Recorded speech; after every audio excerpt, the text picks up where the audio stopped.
Nahuli ka mang umano'y pagtangay ng isang babae sa flat screen TV mula sa inupahang bahay sa Santo Tomas City, Batangas. Ang sospek patuloy pang pinaghahanap ng pulisya. Tutukan yan sa report ni Denise Abante.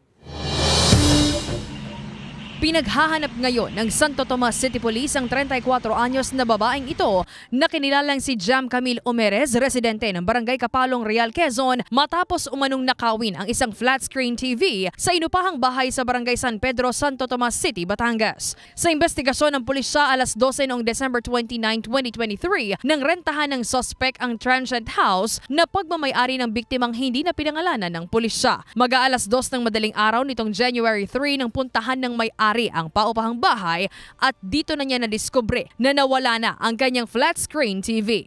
Dito na rin niya tiningnan ang CCTV sa loob ng bahay at nakitang dala ng suspect ang naturang gamit. Based sa aming verification po, initial validation dun sa personality na involved, ay napag-alaman po namin na nagkaroon na po pala siya ng same modus at nagkakaso po sa Quezon.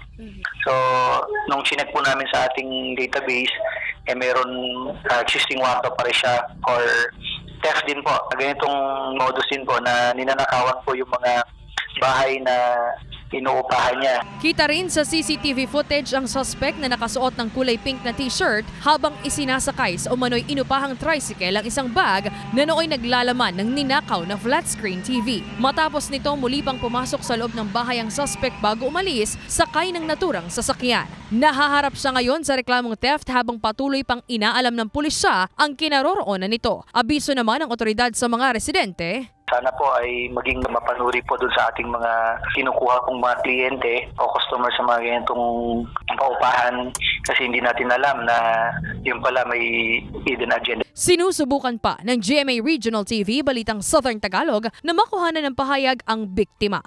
Denise Abante, Balitang Southern Tagalog.